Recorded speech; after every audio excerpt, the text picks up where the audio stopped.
Bismillahirrahmanirrahim. Buat teman-teman yang merasa lemah ketika habis diputusin sepihak, pas lagi sayang-sayangnya, hidup kita belum berakhir. Ada yang nggak pernah mutusin kita, yaitu Allah Subhanahu Wa Taala. Allah nggak pernah mutusin kita. Ma wadda'aka rabbuka wa ma qala. Apalagi lagi sayang-sayangnya sama Allah terus diputusin, nggak mungkin. Kalau makhluk lagi sayang-sayangnya diputusin, mungkin. Dan itu nggak enak banget. Jadi curhat. Itu kalau misalnya lagi kayak gitu diputusin nggak enak banget. Tapi ke Allah nggak bakalan, teman-teman. Kenapa? Karena Allah itu sayang banget. Lebih sayang Allah ke kita daripada ibu kita kepada kita. Dan ibu kita sayang ke kita juga bagian dari kasih sayang Allah. Ayah kita bagian dari kasih sayang Allah. Pasangan kita bagian dari kasih sayang Allah. Anak kita bagian dari kasih sayang Allah. Sahabat dan geng kita bagian dari kasih sayang Allah.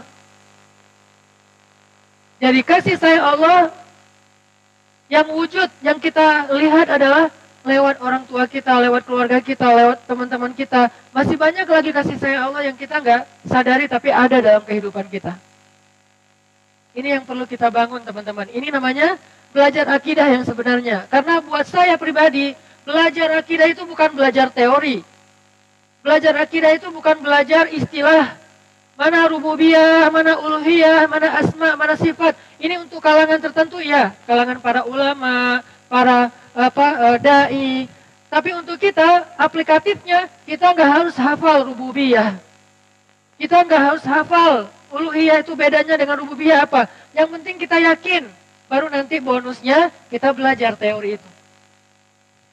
Tapi kita belajar ya, belajar yakin. Yang sering saya ulang-ulang, bagaimana seorang Bilal bin Rabah dengan satu kata saja itu bisa dia aplikasikan membuat dia tabah menghadapi ujian yang kadang kita nggak sanggup menghadapi ujian kayak gitu. Ahadun ahad.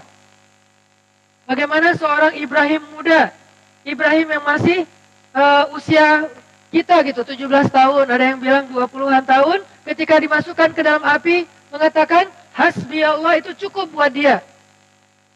Ini namanya belajar iman, belajar yakin. Bukan belajar teori tentang teologi, atau tentang akidah, atau tentang ma'rifatullah. Walaupun semua teori itu penting dan baik. Tapi nomor satu buat saya adalah belajar yakin sama Allah. Karena orang yang berilmu, ukurannya, indikasinya adalah rasa. Orang yang berilmu, indikasinya bukan wawasan menurut Al-Quran. Al-ilmu huna fil qalb, al-fiqhu fiqhul qulub. Ilmu itu di sini, di dalam hati. Karena pemahaman, kata ulama, al-fiqhu fiqhul qulub. Pemahaman itu adalah pemahaman hati. Sehingga orang yang berilmu, indikasinya adalah rasa di hatinya. Apa buktinya, Ustadz? Buktinya? Innama yakhsyallaha min ibadihi al-ulama. Sesungguhnya yang takut kepada Allah di antara hamba-hambanya siapa? Orang yang berilmu. Berarti orang yang berilmu ukurannya adalah rasa takut kepada Allah. Rasa. Dan rasa itu adanya di sini. Dan itu namanya iman. Salah satu di antara cabang iman, al-khawf, al-hub, al-raja, al-mahabbah, dan seterusnya, dan seterusnya. Itu bagian dari iman. Al-khasyah, al-khawf itu semuanya bagian dari iman. Sehingga ketika kita belajar iman, kita belajar akidah, kita belajar ma'rifatullah, artinya kita belajar yakin sama Allah. Sesederhana itu, teman-teman. Wah, berat juga ya ilmu ma'rifatullah. Berat teorinya. Tapi lebih berat lagi memasukkan teori itu ke dalam hati. Dan kalau itu berhasil, maka walaupun teorinya kita lupa, apa sih kemarin ayatnya, apa sih kemarin hadisnya, mungkin kita bisa lupa. Tapi rasa itulah yang akan mengarahkan hidup kita siratul mustaqim atau justru melenceng, dhalin atau maghdubi alaihim, na'udzubillah min dzalik. Jadi makanya teman-teman, ayat ma wadda'aka rabbuka wa ma qala, coba kita ulang-ulang, kita hayati, kita belajar yakin, harus sampai ke tingkat enggak mungkin Allah benci sama saya. Enggak mungkin Allah dendam sama saya. Sehingga enggak ada lagi pertanyaan apa sih maunya Allah? Nggak ada lagi pertanyaan, Allah nggak fair sama saya. Nggak ada lagi pertanyaan, Allah kok gitu sih sama saya, Allah kok nggak adil sih. Nggak ada lagi pertanyaan-pertanyaan seperti itu.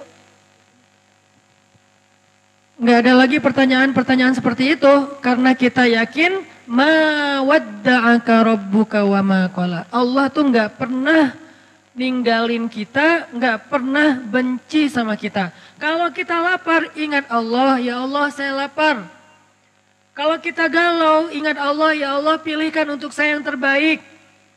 Yang hijabnya ala Turki atau yang hijabnya ala Arab.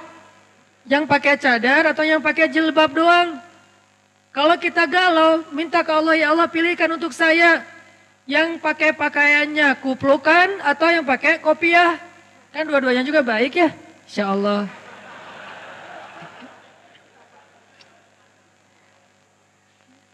Mau yang hafal Quran atau hafal hadis, dua-duanya hafiz. Yang satu hafal Al-Ikhlas, yang satu lagi hafal Innamal a'malu binniyat. Sama-sama hafal Quran dan hadis loh. Minta sama Allah. Kenapa? Karena Allah pasti dengerin. Karena salah satu di antara arti ma wadda'aka rabbuka wa ma qala, salah satu artinya wa idza sa'alaka ibadi anni fa inni qarib ujibu da'watad da'i idza da'an. Kalau hambaku bertanya kepadamu tentang aku, bilang aku tuh dekat.